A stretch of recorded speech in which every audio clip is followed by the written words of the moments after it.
My next guest is the 2023 PFL Europe Lightweight Champion, and he joins me for the third time in 2023. He's my friend, Jakub Kaszuba.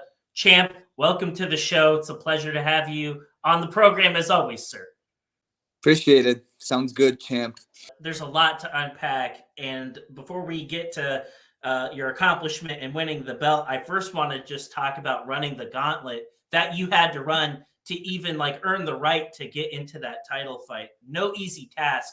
3 different bouts, 3 countries against some of the top MMA prospects on the European continent. And I was hoping we could start there. Now that that's in your rearview mirror, when you unpack all of that, what are some of the highlights of the journey to the championship fight? Well, the first one was nice against Radu. Radu on paper was a great opponent, right? I know he hasn't fought since, and I don't know if maybe he's retired or not. But all in all, he was a pretty scary first fight, So I didn't appreciate it at the time when I won, but now I'm really happy I won the first round and took minimal amount of damage. Because after John, it's that fights like that are precious, where you're just good, nothing's wrong with you, and you can continue to live and train hard and not even worry about it. Yeah, that was a nice fight. And then Tuk was the hardest part for me. With Tuk was I still haven't figured out my refuel process a little bit. I changed some things up for that one, and I coming into the ring, I felt like poo-poo. That first round, I was I don't want to fight. Oh my God, I'm gonna fight. How am I gonna fight? And second, third round, it came out. I was better, but I didn't feel like I did for Radu. And now for John, I dialed it in. My weight was great. I felt great. I was excited to go out there and perform. So I'm happy that fight in Paris let me dial myself in correctly for the championship, which was most important. It's not like a typical tournament. There's a lot of pressure on this, and a lot of Americans, they still don't really know what IMAF is, and that's kind of there are some equivalencies, I feel, to what you just did to the IMAF tournament, where it's very nationally based, right? You have the best fighters from all over a continent or all over a world coming in to compete, and that was very much the theme for the PFL Europe. And I was curious, representing Poland, representing kind of where you're from and all that, all of that pressure, that's cool in certain respects, because it's you're all people from Poland are going to watch in just to tune in to watch you fight, to watch their guy. But there's a downside to that, which is high expectations, a lot of pressure. And was that a challenge to manage over the course of the tournament? I think it's going to be a challenge because no one in Poland knew about me until I won the championship. Now that I won the championship, I blew up. I'm doing a shit ton of Polish media. I'm getting a shit ton of Polish followers, and it's nice that they love me in Poland because it's funny. Even when I did all the interviews with all the Polish media, they're like, "Well, he's clearly an American who speaks Polish really well." That's how they've been labeling me, sort of. And I'm gonna get a lot of hate for that, but also people love it because just being an American, the positive mindset and being kind of confident. I want to bring that into the Polish market, and I think the younger Poles are gonna love it. So I think that's going to be it. Now that all eyes are on me, and I'm really considered a Polish fighter, and everyone's rooting for me now, I think I'm gonna have to deal with that.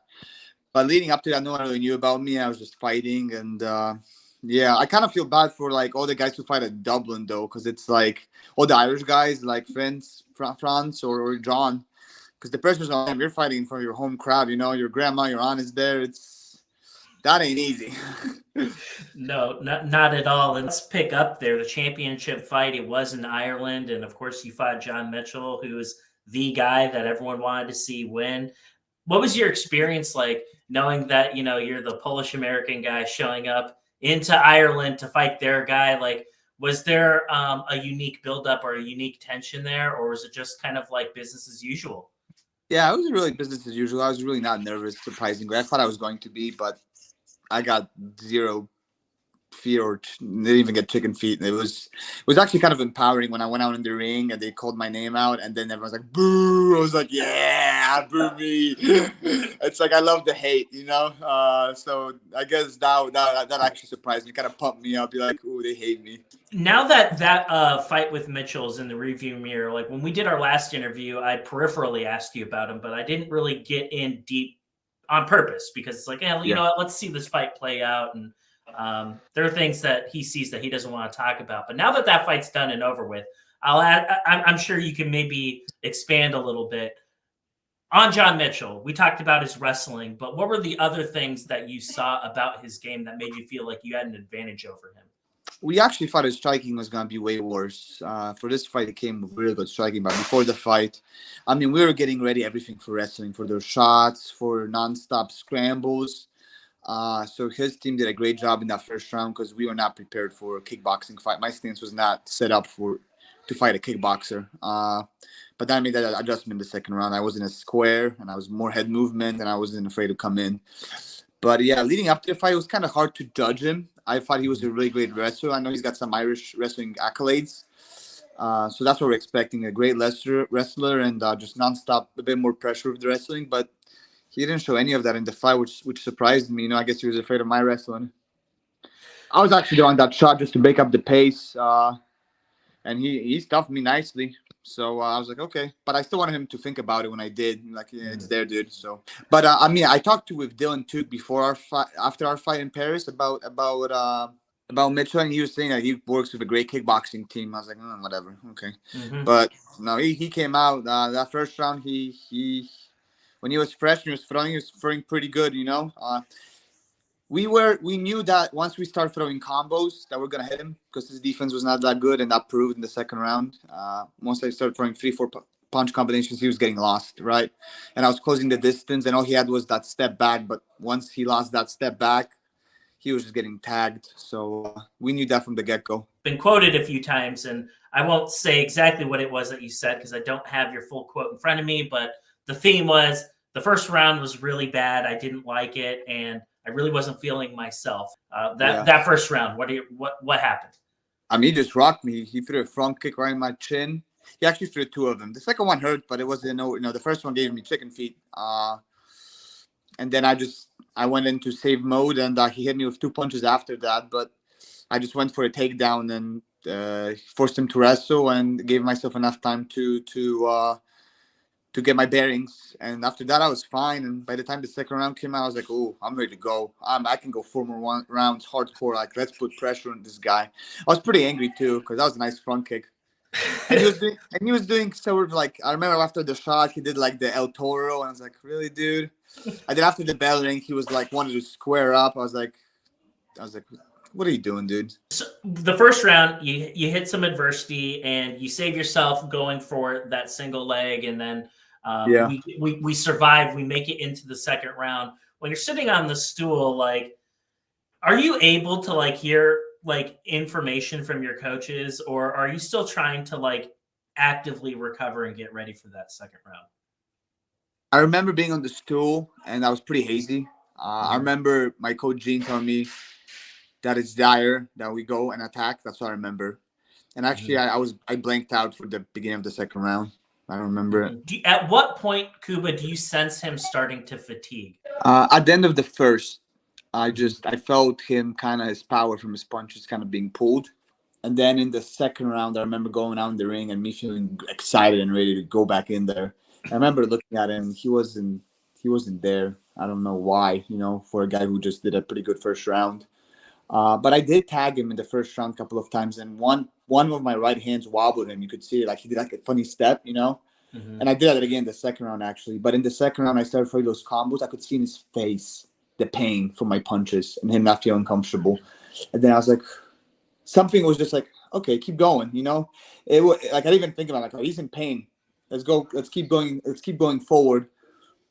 And he started making noises every time I would hit him, like painful noises. So it was like, it's like the second time I've heard this in a fight against the opponent. I heard that the first time with Radu in the first round, and it's just something that's encoded in my head now. When I hear that, I'm like, oh, he's in pain. So time to push up the pace, At 3:07 in the second round, you were able to get the finish, and I'm watching it live. And I didn't catch the entire flurry. I wasn't sure exactly what it was that you hurt him with to end this fight, but I did see the elbow across the side of the face. Like, I saw that when he was back up against the cage, but I don't think that's what really caused him to get on the way out. I think you hit him earlier than that, and I was hoping you could tell me how was it that you were able to set up the finish. So actually, in the beginning of the second round, I hit a right hand. And he did a little chicken. He did like a little funny step, like chicken dance, And then I stepped in with a right, and he wanted to counter me with an uppercut, and I hit him hard to the point where he started to grapple me. He clinched me and pushed me up against the fence. And when he started wanting to clinch me, I knew that I hit him hard because he didn't want to clinch me at all in the first round. And then we got out of the clinch, and then I started really attacking, and I threw this beautiful 3-4 punch combo, and I hit him, got him up against the cage. He clinched me, and he was very high up and hurt. So then I just started hitting from the clinch, hits to his temple and his body. And he actually claims through his social media that I saw that it was the body punch that made, like, when I hit him like a body punch from a clinch, which I throw a lot of them. And I've never really hurt anyone with them before, but he said that hurt him, and then that caused him to put his head down, and then I just went straight for the knee. It was like, it was such it's such an instinct. Like, for a second, I saw his head go down, like, oh, me, boom. From there, it was just a matter of flurry, doing the little punches. I did have it was nice though. My wrestling coach said I didn't even think about it, but I put in the high crotch, or not high crotch. What is it called? I had my foot on his thigh pride. Yeah, I guess. And that was really keeping him down. I was able to punch with my other hand, and then he switched sides trying to get up. So then I put another thigh pride, and I started hitting with the right hand, the power hand. But then I used my thigh pride, and I sneaked in a left uppercut, and that really hurt him and made him cover up. And then I hit him with the right following that, and then the referee just stepped in because he got flattened out. It was quite the comeback, right? Because I thought, like, I was like, oh man, things didn't look so good. And I was curious, like, well, how is he going to respond in the second? Like, how compromised is he? And you just seem to, like, regenerate on the stool and come out. And I felt good. I was excited for the second you couldn't round. say that about Mitchell. It was like a tale of 2 rounds in the very distinctly. That was very odd. It was, and I don't know if he had a bad weight cut. I mean, I just know I was in the best damn shape of my life. I was ready to go 5 rounds of war, and I refueled really good. I've never felt so good before a fight, and I weighed 177, so I had a good weight. A fight that you're going to look back on for many years and really be proud of what it is that you accomplished, because you really had to walk through the fire to get that one. You got a victory over one of the best fighters in Europe. The significance of, like, capturing the belt in Ireland against an Irish fighter, I'm sure that made it even more sweeter too. Yeah, I kind of feel I love the Irish. I really love Ireland. I love Dublin. They're like the Floridians of Europe. They're so nice. Oh my God, I love the Irish. And even after the fight, I was walking around, everyone would take pictures of me, and they're all nice. They're all plastered drunk, but they were great. Well, let's talk about, how did you you get the belt, and, like, at what point does it come to you, like, the significance of what it was that you accomplished? Like, I think of you, and I think of Poland right away, and then I think of fighting, and then that, like, my mind goes, I'm like, okay, I think of Jan Blachowicz, I think of Joanna Jędrzejczyk, and, like, you're on that, like, short list of, like, Polish champions for a major MMA promotion. Like, at what point do you connect all those dots? For me, it's just another fight. So even after it, like, I guess it really kind of hit me when I was doing the Polish media, and they're like on our, like, Polish Fox Sports and, like, Polish biggest YouTube channel, and just watching, because I could see. It's like, watching any other big media, but then you're in there. And I was like, oh wow, that seemed kind of unreal and kind of hit me how big of a deal it is. But honestly, like, after the fight, even now, it's like just another fight. I won, and I'm just thinking of the mistakes I made and how I got to fix them and on to the next one. That's honestly my mindset. If I beat Islam Makhachev, then I'll be I'm the shit. Okay, fair enough. But nonetheless, certainly a celebration was in order. What did you do to celebrate your title? Well, I had a slight concussion after the fight, so I couldn't drink alcohol, unfortunately. And all I wanted was a fucking Guinness. That's all I want. And I didn't get it. And I can't get a Guinness here because it's carbonated with CO2, not nitrate or not nitrogen. I think that's what they do in Ireland, Dublin. But I'm just eating a shit ton of food. I'm just cooking off myself. I'm probably back up to 195, but it's a lot of bloating. But I'm gonna go back to swimming next week. I'm gonna do a lot of cross training before January, and then hit hard. Pretty much another camp. Well, let's talk about 2024 real quick before I let you go. I know, obviously, some rest and relaxation. I think you've certainly earned it. It was quite a gauntlet that you just went through. But there's been a lot of changes with the PFL since you and I first met each other. Of course, the Bellator acquisitions happened. There's the 2024 PFL regular season. There's still PFL Europe. In terms of 2024, where do you see yourself fitting in the picture next year? Wherever they'll put me, they don't know what they're gonna do. I don't even know if I got a choice. Mm-hmm. So wherever I go, I'll be happy. I'm just happy that I'll have fights lined up and there will be a schedule, and I'm not just sitting on my ass doing shit. So I'm just excited. They're gonna put me either in the global or in the PFL Europe. I wouldn't have a problem going through PFL Europe and winning 100 grand again, 100%. But I don't know what they want to do, because with the Bellator merger, I don't know if they're gonna give them dips. All those top guys over there. Definitely ready for them if I need to be. I ain't afraid, son. I'll go up in there. Whatever. Yeah. Is there a possibility that Mitchell or Tuke, some of your previous opponents from this year, is there a possibility you might? Is there any interest maybe on your end about seeing those guys again in the cage? I'll fight him again. I mean, if I go to Europe, I definitely will, right? I would like them to face each other first and let them experience each other. I feel like they have to earn a fight with me now. I don't want to just go straight to Tuke on my first one or straight to Mitchell. It's like, guys, you guys can go for a war for a little bit, because I'm the champion. I beat both of you guys, and yeah, have fun. I want to see which one. I don't know if I both you guys see which one wins, and I'll take the winner for the belt or whatever, But hopefully there will be some new familiar faces, right? And I don't know how that will do. I just hope they don't do a repeat like that English guy with Tuke again.